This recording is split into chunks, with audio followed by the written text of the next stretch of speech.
feature today. So myself and Mandy are going to talk to you about an augmented reality project we've been doing in the nursing department. Yes, we're going to do a little that.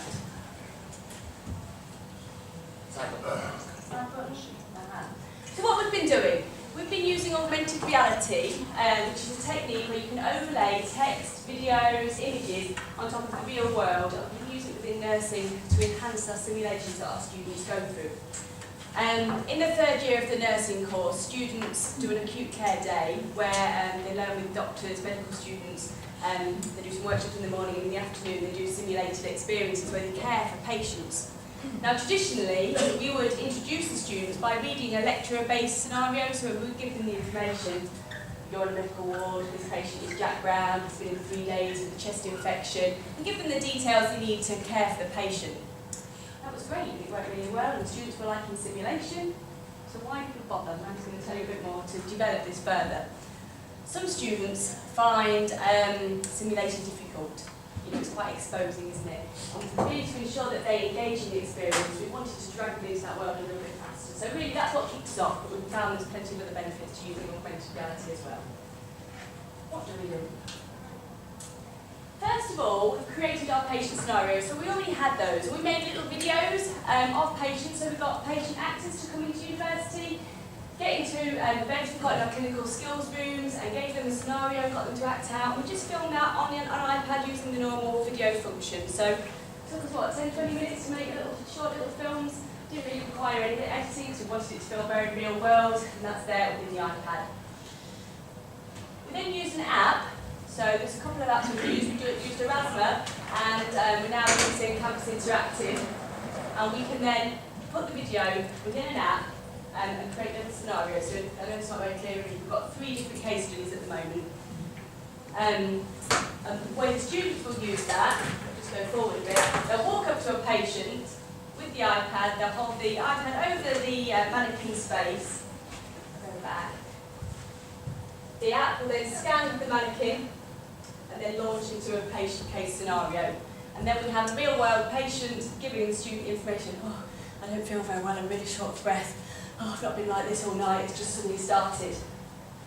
Benefits of this technique, Annie's going to tell you a little bit more about.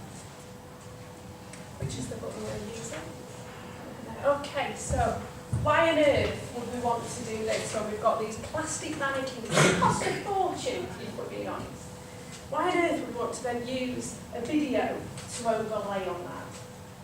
Well, thinking about how quickly we engage students with the scenario, as Debbie said, some people really struggle to engage, and what we wanted to do was use the film of somebody displaying those symptoms to quickly get that person into role. We want them to act like they are the student nurse caring for that patient. But what we traditionally found was if Debbie was facilitating the scenario and I'd got patients in bed here, we'd look at the patients and then go, what's the blood pressure? So they would turn away and speak very directly to Debbie as a facilitator, as opposed to talking to the patient and doing all those nice things behind. And they are in teams at this point, so we want them to talk to each other, not to us. We should be invisible.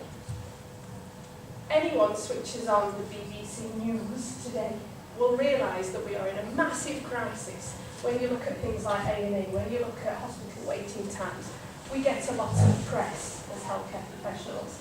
When we look at the bad press we get with things like the Staffordshire inquiry, as nurses, we're always told we're useless at caring and we don't care very well. How on earth do you teach somebody to be caring? You will all know somebody who deep down really cares, but my goodness, they don't look like it. Yes? So how do you teach somebody to have a new person act? Very difficult. If we then think about how we want to see people to care, if they're turning around and talking to Debbie, we're not seeing how they care. And we'll have at this point that our course is 50% spent in the university and 50% spent in clinical practice. So students do get time to talk to patients, are supported by qualified nurses within hospital bases and the community setting. But what's important is these people are so busy. So busy because, as you know, we're all under pressure. So if we're in a classroom and we can get the students to act more like they would do in clinical practice, we can comment on their behaviour when it is safe. Yeah, when there's no patients involved, when it's safe, when we can see things, and we have seen some things. We have seen all sorts of comments We've seen, hello babe, don't worry me duck, I'll sort this for you. We've seen Mrs. So-and-so that's been called babe, who's not been called babe ever in her life before and really doesn't want to be today. That person thought they were being caring, but we were able to say, okay, how do you think about how you're communicating with this patient? I'm about to admit to you all, but yes, I watch EastEnders. I watch EastEnders. Did anybody watch the New Year's Day episode of EastEnders? Blank faces in the room. Okay, if you could cope with the clinical inaccuracy being absolutely horrendous, I was mortified about the way that EastEnders was showing the world that nurses are. The way they communicated with patients was absolutely terrible. Oh, this person's dead, just leave them. Oh, they've come back to life. Sorry, family out the room. Bye, bye. Busy, must go. Your wife's about to die. Sorry, my bleep went off. This is how we're perceived. And when you think about the public perception that aren't in hospital every day, is that how we're perceived? What do we know though? And I started to reflect around this. I was listening to a TED Ed talk on vision and visualisation. Got 1 minute left. I was thinking, does this mean then that how are we exactly seen? And what the public and patients don't always realise is the pressures that we're under. So we're telling you you've got 2 hours to wait, but there's somebody dying next door, and I'm being short with you, I'm being quick because somebody's dying next door and I want to be there. But how am I then communicating this? So we want to make situations really, really real to help people see that we really do care. Do the last slide, show what students think of it. Oh, no, that one, sorry. So these are some of the comments that we've had. They really do think that it is real and hopefully we can engage them. Thank you very much for listening.